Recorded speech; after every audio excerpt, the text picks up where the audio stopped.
আজ আলোচনা করব মাস্টারদা সূর্য সেনের জীবনের শেষের দিনটি।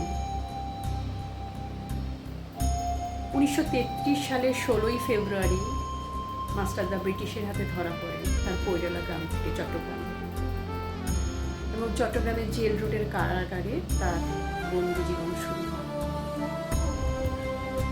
অবশেষে আসে সেই অভিশপ্ত দিন, তার ফাঁসির দিন। নির্ধারিত দিনে শিবু ফাসুরের ডাক পড়ল চট্টগ্রাম সেন্ট্রাল জেলে, এবং এই শিবু ফাসুরে অত্যন্ত পাকা ফাসুরে 3 প্রজন্ম ধরে ফাঁসির কাজে নিযুক্ত করেন। কিন্তু সেদিন সেন্ট্রাল জেলে এসে শিবু ফাসুরের যেন অন্যরকমই পরিবেশ লাগছে, একটা কেমন থমথমে ভাব, এবং চারিদিকে গোর্খা সেনাবাহিনী পুলিশের সৈন্য দিয়ে চারিদিক যেন ঘিরে রাখা হচ্ছে, প্রচুর সৈন্য মোতায়েন করা হচ্ছে জেলের ভেতরে। শিবু ফাসুরে আসেন এবং তিনি সেই তখন নিয়ম অনুযায়ী ফাসুরেরা জানেও না তারা কাকে ফাঁসি দিতে চলেছে, এবং কিন্তু তার একটা অন্যরকম পরিবেশ লাগে, একটা থমথমে পরিবেশ, এবং তার মধ্যে একটা লাগে যে কার ফাঁসি হতে চলেছে, কাকে সে ফাঁসি দিতে চলেছে। এবং প্রচলিত প্রথা অনুযায়ী যে ফাঁসির আগে ফাঁসুরদের মদ্যপান করানো হতো, যাতে তাদের মধ্যে থেকে সমস্ত মানবিক চেতনাগুলো বিলুপ্ত পায়।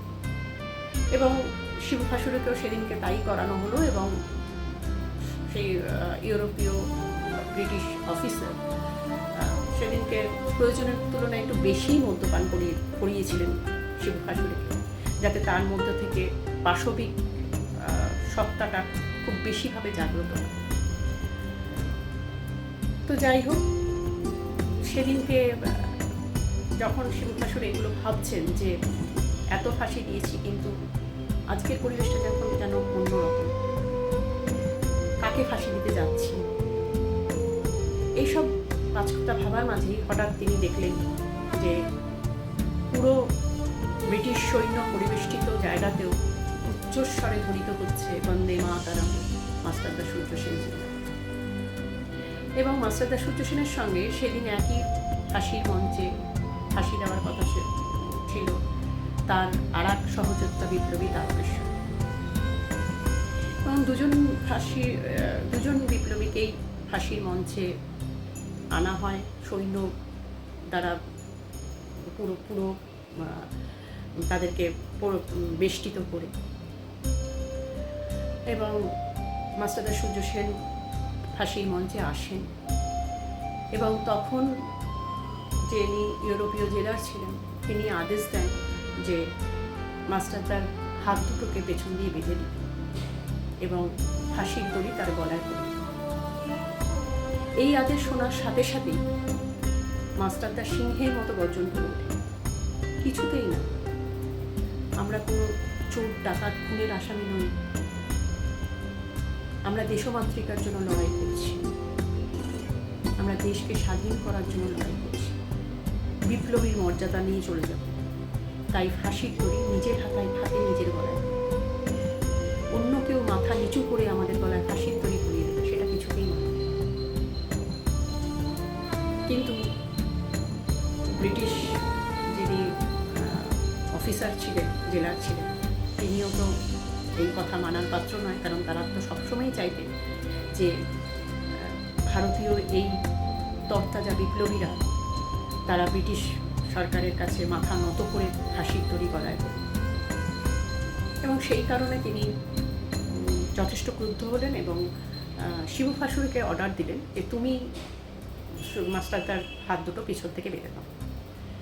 শিবু ফাসুর এই অর্ডার শোনার সাথে সাথে বলল যে না হুজুর, আমার কাজ ফাঁসি দেওয়া, হাত বাঁধা আমার কাজ, সুতরাং আমি করতে পারব না। এরপর তিনি রাগে এবং তার আত্মদম্ভ প্রকাশ করার জন্য নিজেই উঠে আসেন ফাঁসির মঞ্চে, এবং মাস্টারদার হাত দুটো বাঁধতে তিনি উদ্যত হন। কিন্তু মাস্টারদাই সিংহের মতো তেজ নিয়ে তিনি পুরো ব্রিটিশ সেই অফিসারের ওপর প্রায় ঝাঁপিয়ে পড়ে, যা কিছু হয়ে যাক হাত তিনি বাদ দেন, নিজের হাতে ফাঁসির দড়ি গলায়, কিন্তু ব্রিটিশ সরকারের কাছে সামনে মাথা নত করে ফাঁসির দড়ি তিনি গলায়। মাস্টারদার এই অদম্য জেদের কাছে সেদিনের সেই ব্রিটিশ জেলারের গরিমা, দম্ভ সবকিছু ভীষণভাবে আঘাতপ্রাপ্ত হয়েছে এবং মেনে নিতে পারেননি। এবং ইতিহাসে প্রথম যেটা ঘটল, মাস্টারদা সূর্য সেন এবং তারকেশ্বরকে সেই ফাঁসির মঞ্চ থেকে ফিরিয়ে নিয়ে এসে আবার কন্ডেম সেলে ভরে দেওয়া হয়। এবং সেদিন রাত্রে চলল অকথ্য অত্যাচার, যেটা বর্ণনা করা যায় না, অবর্ণনীয়। এবং ঘন্টার পর ঘন্টা ধরে গোড়া সেপাইরা তার উপর অত্যাচার চালান এবং সেই অত্যাচার আর তিনি সহ্য করতে পারেন, সেখানেই শেষ নিঃশ্বাস ত্যাগ করেছেন। তবে অনেকে বলেন যে মাস্টারদা পুরোপুরি মারা যাননি, তিনি এই অত্যাচারে সেন্সলেস হয়ে গিয়েছেন, প্রায় একেবারেই অচৈতন্য হয়ে পড়েছেন। তো যাই হোক, সেদিন ওই অবস্থাতেই নিথর দেহ, মাস্টারদার নিথর দেহ এবং তারকেশ্বরকে নিয়ে আসা হল ফাঁসির মঞ্চে এবং লোক দেখানো ফাঁসি হল। এবং মাস্টারদার সেই অদমনীয় সেই তেজ, তার সেই ভেতরের সেই আগুন ব্রিটিশ সরকার, ব্রিটিশ গভর্নমেন্টের আত্মগরিমাকে এতটাই আঘাত করেছিল যে তার মৃতদেহটাকে নিয়েও তারা নোংরামি শেষ পর্যায়ে করেছে। তার মৃতদেহ সৎকারের জন্য তার পরিবারের হাতে তুলে দেওয়া হয়নি এবং তারা নিজেরাও জেলের বাইরে বা ভেতরে কোনো রকম সৎকারের ব্যবস্থা করেনি। একটি ব্রিটিশ রণতরী মাঠে তার দেহ নিয়ে বঙ্গোপসাগরের জলে ছুঁড়ে ফেলে দেওয়া। এই ছিল তার শেষ দিনের কাহিনী এবং ভারতীয় ইতিহাসের যে কলঙ্কিত অধ্যায়, ব্রিটিশ ভারতীয় ইতিহাসের যে কলঙ্কিত অধ্যায়, সেই কলঙ্কিত অধ্যায়ের একটা কালো দিন ছিল। শোনা যায় জেলে বন্দি থাকা অবস্থায় মাস্টারদা সূর্য সেন রামায়ণ, মহাভারত, গীতা এবং রবীন্দ্র চর্চায় পুরো নিজেকে আবিষ্ট করে ফেলেছেন। ফাঁসির দিন ঘোষণা হওয়ার পরেও দীপ্ত কণ্ঠে গীতা পড়তেন। এত অদম্য সাহস, এত ধৈর্য, এত বজ্রকঠিন মন কি করে তিনি পেয়েছিলেন, হয়তো যিনি তাকে সৃষ্টি করেছিলেন তিনিও হয়তো অবাক হয়ে গিয়েছিলেন।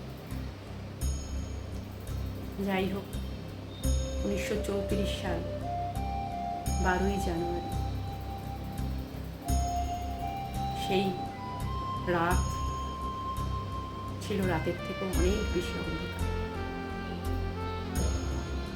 সেই